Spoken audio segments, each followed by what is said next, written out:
Расслабоны. Море зовет.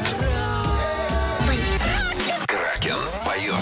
Там на глубине. А Дракула вообще влюбился. У меня дзынь.